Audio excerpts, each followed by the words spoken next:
Nicole. Nicole is our rising rock star in a team. Nicole, how much time have you been in real estate? How long? Oh gosh, about 11 months. About 11 months. We're going to have a very raw and honest conversation about the life of a new agent in real estate. Are we game? Yep. Like the good, the bad, and the ugly. Yes. And the struggles and the mindset and all of that good stuff. Yes. Awesome. So tell me, you started in real estate, then what? What happened? What did you start doing? So I started all of my training. I started with the post classes and making sure that I got all of that out of the way. And then I just went from there. As far as with advertising and just really trying to put myself out there. I didn't really know what to do. So I was just kind of winging it like, okay, I got this.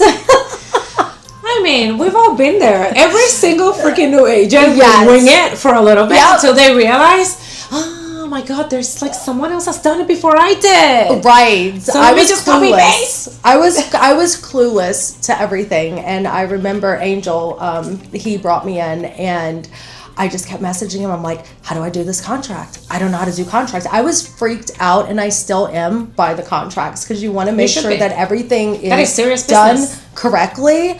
And the biggest thing is the fines, or if like, am I doing this right? And with everything new going on, I've always just been like a little like, afraid of it. But, it brought me in, and I started to really like hone in and focus on, okay, it's not as bad as what my mind is making it out to be. So I'm like, okay, I got this. And it took some struggles, it took some fumbling around. And then I actually got Natasha reached out to me with the Roman group. Love her to death. We all love Natasha. We love Natasha. We love you, girl. But she called me, and I'm like, why is someone from Keller Williams calling me when I'm already with Keller Williams? So at first I was like, okay, and then she reached out to me again, and that's when I had a long conversation with Joseph Roman. His name's Joseph, but I call him Joseph, and yeah, it's kind of our thing. But, I was like, okay, maybe I should try this out. Maybe this is going to be a good fit for me because I obviously am clueless and I don't know what I'm doing.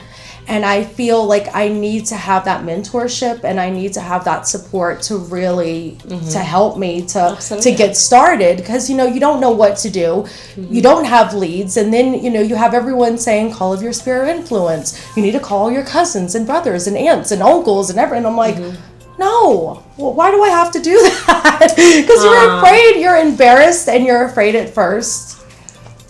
That's why you don't want to call your sphere of Yes. And that, love, that is not you.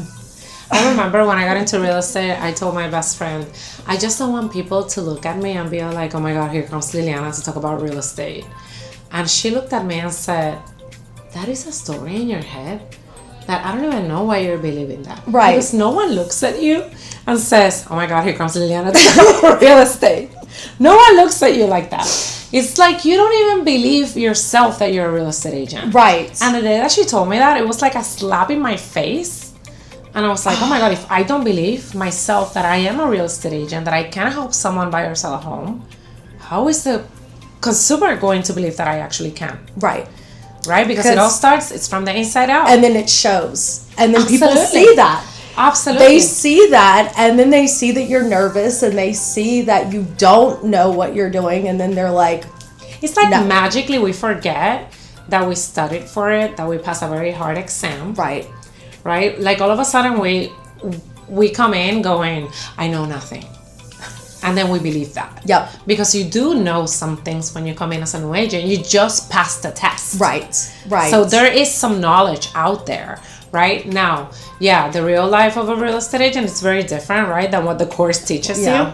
And this is why you have the people, right? And so Nicole came into the office. She went into our coaching program. And a few months later, she says, I don't know why someone from Keller Williams called. Well, because Keller Williams is always watching. Right? And I had a conversation with Coach Debbie, and I said, do you think Nicole would benefit from being on a team? And she said, I think so. And then we just rerouted the right team and said, you call this one. Right. And let's see. Yeah, and so I've been a part of the team since the beginning of December.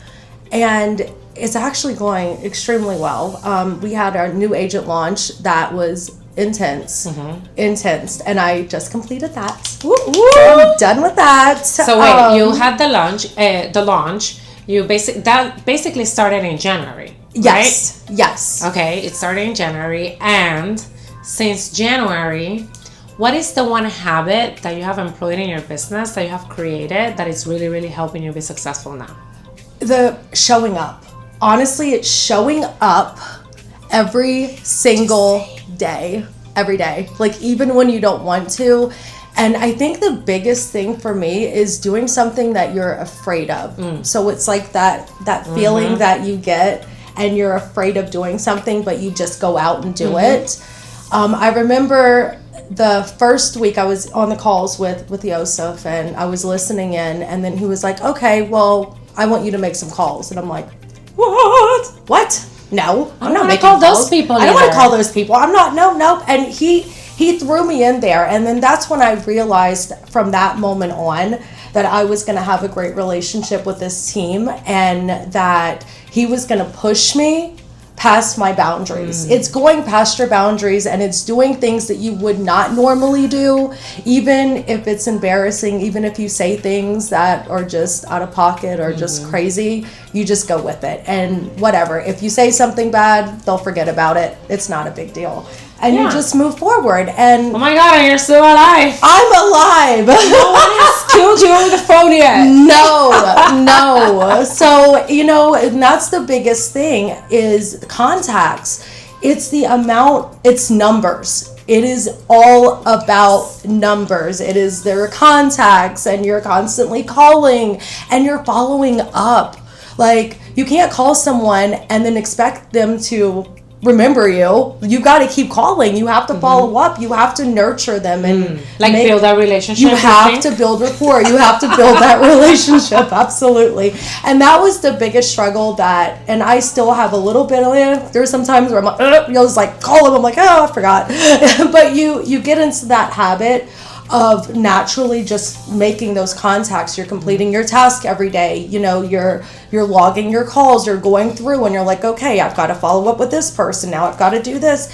And because of one of the contacts that I had that was my sphere of influence. The one she didn't want to call, remember? Yep. So I have a listing. We had the house on the market for a week, and it went under contract. Beautiful. We had 25 showings. We had 8 offers.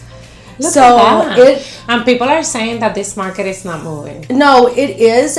But you know what? It's the effort too. Yeah, that's what's not moving. It's also the effort that you put in. Like, what are you willing to do as an agent? Are you just going to list a home and put a sign and then do an open house and pray that it's going to sell? No, you have to put in the work. I went out there with my husband and my daughter, and I helped him clean. I helped him paint. I helped him stage. We did everything.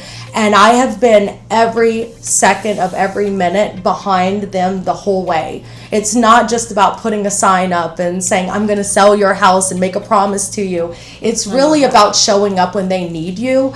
Because I'm also a therapist. I get calls all the time about, she's like, oh my gosh, she's freaking out. And I'm like, you got this. We have this. Like, you hired me. Why? Because you what? And she's like, because I trust you. I'm like, let me do my job. Absolutely. Let me do my job. And that, honestly, I feel was very important. It's just showing up and really just being there, not only for your clients, but also for your team and for yourself.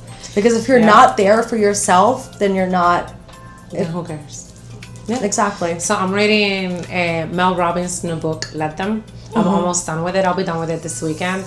And one of the things that she talks about in the book is showing up. Like, how are you showing up for yourself? Right. Because how you show up is going to 100% influence the environment around you. Right. Because energy is contagious. Yes. So when we show up in places and we're like, everyone around you is going to feel that. Right, but when you show up with this type of energy and super excited and I'm happy to help, and that's also contagious. Right. And your clients are going to be able to just trust you quicker.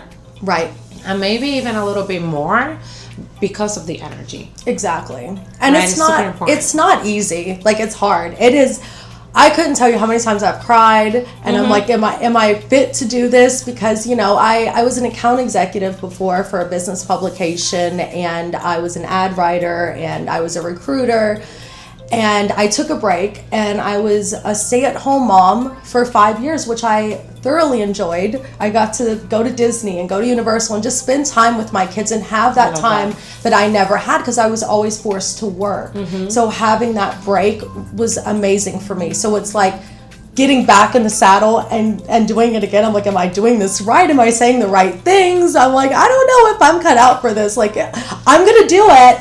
And I'll figure it out. And I've just figured it out every step of the way. But now that I'm on with the Roman group and I'm with this team, they're absolutely amazing. Just the mentorship, and, you know, anytime I need something, I call Joseph. It could be the dumbest thing. He will answer the phone. Of course. They will answer. They will be there. And that's important to have that, to have that person there that's helping you along the way. And I think, you know, that's the beauty of being in an ecosystem like ours, where there's solutions for everyone, right? So maybe being a solo agent is not your jam, but being in a team, you're gonna thrive and you're gonna prosper, and it's like you're blooming, right? Let's talk about numbers, because you mentioned earlier, this is all about the numbers. Oh gosh. And I could hear the click, the click in the brain, right? Where now I get it, that real estate is all about numbers. Yes. And like everything in real estate gets solved by talking to more people. Everything. Every problem that you have in real estate is that. And actually Gary is now he was telling us the other day, every single agent that's selling less than 30 houses right this minute has 3 problems. 3 problems and 3 problems only. Number 1, they're not consistent. They're showing up, right? Yeah. Number 2, they don't know what to say, because the market changes like every 5 minutes, it seems. Yeah. And number 3, they are not tracking their numbers. No. And it is incredible that he says that, and you have fixed those 3 things in your business. Yes. You have fixed the consistency, you have fixed what to say, and you have fixed tracking the numbers. Yes. Because you are tracking your numbers. Yeah. You walked in and I asked, tell me about your conversations. How many conversations have you had from January until today? 358, approximately. 358. That's since January? No, the number from January was 3,092. Oh, well, that's calls. The contacts from that is 392. There you go. How many appointments did we set? 25? Yeah, 25. No, 28 and held 25. Which is an amazing conversion rate, way above average, because average is 75%. Yes. Okay. And we've had 2 under contract. And how many people are we working now that are in your pipeline? So we have 3. There you go. So in only 3 months, you're going to be 5 closed in like the next few weeks or so. That's insane. Let me tell you why that's insane. Because the average real estate agent in the US closes 4 in 1 year. Oh my gosh. That's amazing. This is just my friendly reminder that you're above average. Okay, well, don't blow my head up. She's blowing my head up, guys. That's what I do. That's my job. To remind you of your awesomeness when you forget. We don't need those people. Yes. Yes. We don't need those people. So we're super excited about your success. Aww. We are super grateful that you choose to partner up with KW, and that you chose to partner up with the Roman Group, and that you're growing, and that you're going to be living your life by design. You already are. I love it. I love it. I love you guys. I love KW. You guys have been absolutely amazing. So if you had one piece of advice for someone that's starting real estate, or for someone that started real estate and it's feeling kind of stuck, what would that be? What would you say to that person? Reach out for help. You can't do it alone. You so cannot do it alone. And if you're afraid of something, go after it. Just go after it. I love it. Thank you so much for being here, love. No problem. Our rising rockstar. Mama is proud.